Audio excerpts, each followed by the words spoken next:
Welcome back to my channel. तो चलिए कहानी की शुरुआत करते हैं। यह कहानी मेरे एक अंकल की है जिनका एक बार एक तूफ़ानी रात में एक बड़का भूत से सामना हुआ था। मेरे चाचा एक दर्जी है और उनकी दुकान मेरे घर के सामने ही है। वैसे तो वो अब सिलाई नहीं करते। यह कहानी तब की है जब वो सिलाई करते थे। उनकी दुकान पर एक अंकल काम करते थे जिनका नाम जोधराज था। वो वहाँ पार्ट टाइम जॉब करते थे।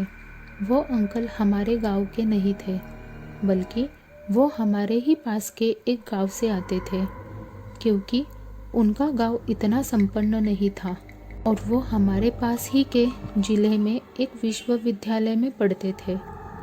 वह अपने खाली समय में हमारे ही गांव में दर्जी का काम करते थे, क्योंकि एक तो उनके गांव में इतनी अच्छी व्यवस्था नहीं थी, अर्थात नौकरी की, और दूसरा इससे वो अपनी पढ़ाई के लिए भी थोड़े पैसे कमा लेते थे।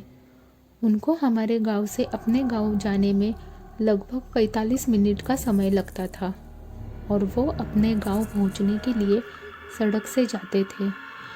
यह कहानी उन्होंने ही मुझे सुनाई थी कि एक बार हमारे यहाँ बहुत तेज़ तूफान आया था और उसके साथ ही रह रहकर बारिश भी हो रही थी।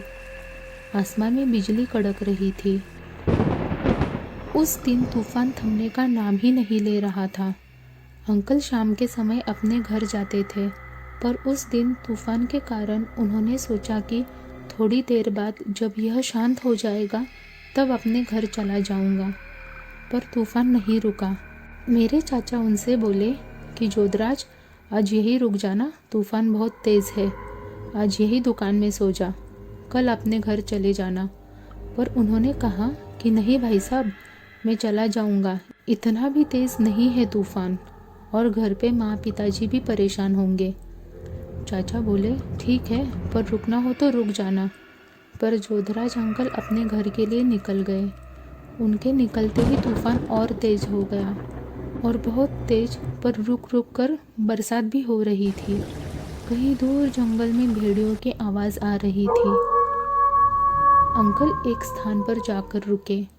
वहाँ पर दो रास्ते थे, एक सड़क से होकर और एक जंगल से होकर गांव की तरफ जाती थी। और सड़क वाला रास्ता थोड़ा लंबा था, पर जंगल वाले रास्ते जल्दी गांव पहुँच जाऊंगा, यही सोचकर उन्होंने जंगल वाला रास्ता पकड़ लिया।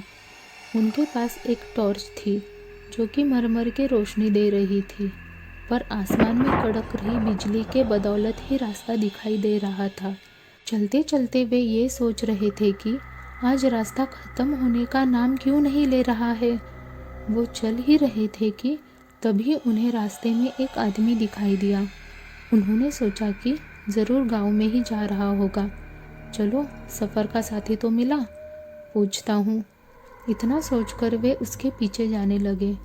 उन्होंने गौर किया कि वह आदमी एक पैर से लंगड़ा के चल रहा था, साथ ही में उसका सर रास्ते के बाईं ओर जंगल के पेड़ों की तरफ था और गर्दन नीचे की ओर झुकी थी।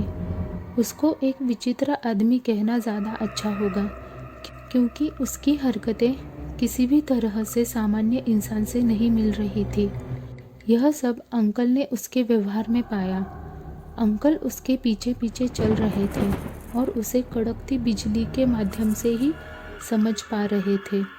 उन्हें जिज्ञासा हुई कि यह आखिर कौन है, शायद गांव से ही तो नहीं, चल के देख लिया जाए। उन्होंने अपनी टॉर्च चालू की ताकि उसका चेहरा देख सके। वे जैसे ही उसके पास गए और उसे पलटने को कहा, वैसे ही उनकी टॉर्च बंद हो गई और एकदम से बिजली कड़क उठी। बिजली की रोशनी में उन्होंने उसका चेहरा देखा और वे एकदम से दूर जा गिरे। उनका शरीर मानो लकवाग्रस्त हो गया था। उन्होंने देखा कि अब तक जिसे वो गांव का ही कोई आदमी समझ रहे थे, वो उनका भ्रम था, क्योंकि यह तो कुछ और ही था।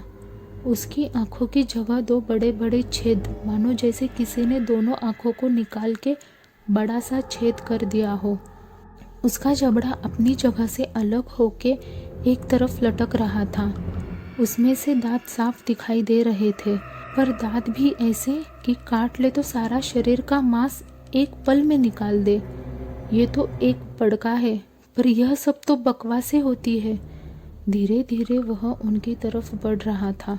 हर पल बिजली कड़कती और वह उनके करीब आ रहा था।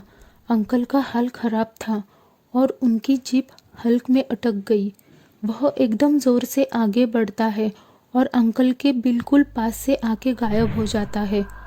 अंकल थोड़ी देर बेसुध इधर उधर देखते रहे और थोड़ी देर बाद उठे और तेजी से अपने गांव की तरफ भागे। वो इतना तेज भागे कि सीधा अपने घर जाके रुके और हाफते हाफते ही बेहोश हो गए। सुबह जब उनकी आंख खुली तो वे एकदम से चीखे, बड़का बड़का। बड़का वे भूत होते हैं जो जंगल में रहते हैं और किसी ज़ोंबी की तरह चलते हैं। एक बार कोई इन्हें देख ले तो ये उसे जिंदा नहीं छोड़ते हैं। ये अपने को देखने वाले के शरीर को चीर फाड़ कर रख देते हैं और उसे हड्डी सहित खा जाते हैं। यह बात उन्होंने मुझे बताई तो मैं भी बहुत डर गया था।